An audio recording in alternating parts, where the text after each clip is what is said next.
Меры предосторожности предприняли во всех районах республики. В Иравском создан штаб. В него вошли сотрудники администрации, медики и представители силовых структур.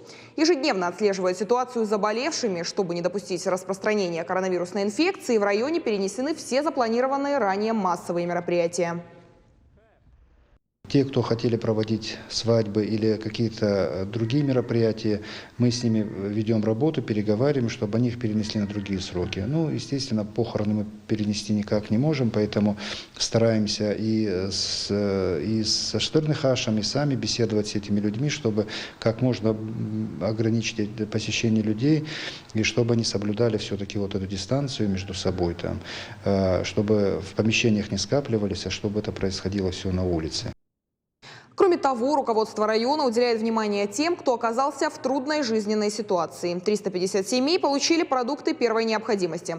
Помощь оказали и местные предприниматели. Список людей расширяется. Его передадут в попечительский фонд.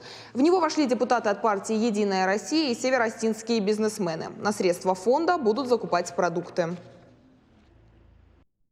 Хотел поблагодарить бизнесменов неравнодушных, которые откликнулись на это мероприятие, выделили средства, и благодаря их помощи мы нуждающимся раздали пока от 350 семьям, но на этом не остановимся, это пока мы в нескольких селах раздали, и горной части мы сейчас списки составляем, и остальные тоже уточняются, и будем им помогать. Кроме того, будет по линии, сказали, создается фонд от «Единой России», ОНФ вместе занимаются, они попросили у нас списки, мы сейчас эти списки собираем, актуализируем, тоже передадим им, и надеемся, что с этой стороны тоже будет оказана помощь.